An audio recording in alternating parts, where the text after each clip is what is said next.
Bismillahirrahmanirrahim. Assalamu alaikum. Today we are going to discuss or talk about essay writing. So the first question arises in your mind is, what is an essay?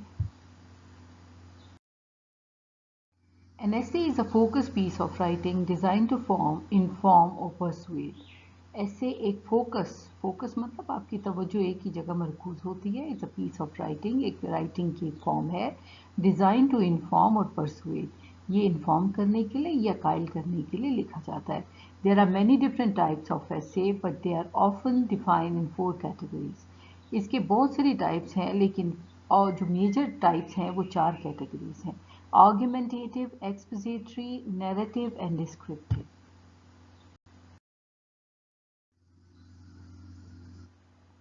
Narrative tells story. Narrative जो है वो आपको बताता है story की form में. जैसे हम house on fire, my picnic, a day spend in college और school, my last day at school, ये वाली बातें जो हैं वो नैरेटिव स्टोरीज हैं. ठीक है, जब ये इस तरह की बातें आप लिखते हैं तो that is called the narrative essays. Descriptive essay, put a picture in your head. आप किसी सिटी के बारे में लिखते हैं, किसी चीज़ के बारे में लिखते हैं, किसी बिल्डिंग के बारे में लिखते हैं, दैट इज डिस्क्रिप्टिव ऐसे. Expository, explain something. कोई साइंटिफिक रिसर्च है, कोई भी ऐसी बात है जिसमें आपको एक्सप्लेनेशन रिक्वायर्ड होती है तो आप उसको एक्सप्लेन करते हैं, कोई रिसर्च करते हैं, then you use expository. Persuasive और argumentative are both the same.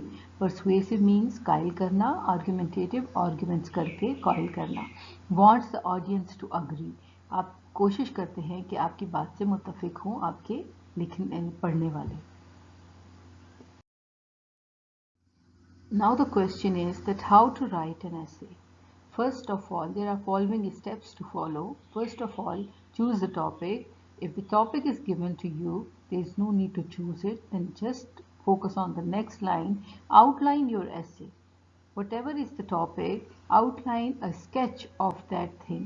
आप ऐसा करें कि उसका स्केच सा बना लें, एक आउटलाइन सी बना लें कि मैंने ये बातें इसमें लिखनी होंगी. स्ट्रक्चर योर ऐसे. स्ट्रक्चर आपको बताएंगे आगे कि स्ट्रक्चर या पार्ट्स क्या है ऐसे के. एडिट द ऐसे. ऐसे को एडिट करेंगे, उसमें अगर कोई खामी है या कोई चीज़ रह गई है तो उसको एक्सप्लेन करेंगे. एंड फाइनल रीडिंग, फिर फाइनल रीडिंग देंगे. एडोन योर ऐसे विद रेलेवेंट कोटेशन. कोटेशंस लिखेंगे और उसके अंदर आप जो है वो ऐसे को और मीनिंगफुल और कलरफुल और इम्प्रेसिव बना सकते हैं. पार्ट्स ऑफ ऐसे, ये स्ट्रक्चर ऑफ ऐसे कैसा होगा? इंट्रोडक्शन होगी, बॉडी होगी and conclusion. There are 3 parts of essays: introduction, body and conclusion. Introduction, you are supposed to introduce your topic, explain the topic, define the topic, and it will be very impressive if you add quotation to it, and quotation along with the reference. Quotation जब आप net पे search करेंगे उस topic से related, उसके बाद आप उस बंदे ने जिस बंदे ने उससे कहा है उसका नाम भी मेंशन करेंगे. बॉडी में आता है एलाबोरेट द टॉपिक. अब जो टॉपिक आपने डिफाइन कर दिया, एक्सप्लेन हल्का फुल्का कर लिया, कोटेशन भी उसके साथ रेलेवेंट दे दी, अब आपने बॉडी में उसको एलाबोरेट करना है, उसके वजाहत करनी है मज़ीद. ठीक है, एक्सप्लेन करना है, एग्जांपल्स दे के, प्रॉज एंड कॉन्स डिस्कस करके, positive and negative points discuss करके. Conclusion means the final thought, your own point of view and the final thought. जो आपने वो सारी बातें लिखी उससे आपकी फाइनल थॉट क्या बनी वो, और फिर आपका ज़ाती ख्याल क्या है इस बारे में, ये दोनों चीज़ें आपने कंक्लूजन के पैराग्राफ में मेंशन करनी है. इंट्रोडक्शन 1 पैराग्राफ, बॉडी में 2 पैराग्राफ्स और कंक्लूजन में 1 पैराग्राफ. यूनिफाइड एंड कोहेरेंट, इसका क्या मतलब है? यूनिफाइड का मतलब है a unified paragraph must follow the idea mentioned in the topic sentence and must not deviate from it. Unified होना चाहिए, एक यूनिटी होनी चाहिए उसके अंदर. ठीक है, टॉपिक से रिलेटेड बातें होनी चाहिए.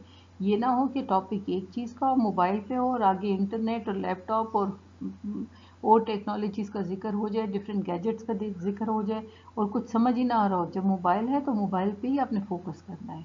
ठीक है, इंटरनेट है तो इंटरनेट पे ही आपका फोकस हो, उसको आप फैलाएंगे उसका बैकग्राउंड देने के लिए, लेकिन फिर आप उसको वापस फोकस करेंगे. ठीक है, coherent means a sentence that all logically follow each other, उसमें लॉजिक होनी चाहिए, ठीक है। They are not isolated thoughts, thought wise भी वो यूनिफाइड होना चाहिए।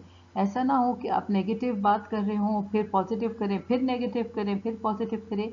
जब एक थॉट स्टार्ट करें तो उस थॉट को कम्प्लीटली एंड अप करके फिर नेक्स्ट थॉट स्टार्ट करनी है। तो जो ऐसे है आपका वो यूनिफाइड होना चाहिए एंड कोहेरेंट होना चाहिए, वरना आपने बहुत सारे पेजेस भी लिखे होंगे तो you won't be able to get good marks. Thank you for watching the video. This is the end of it. I hope you understand the topic and Allah Hafiz.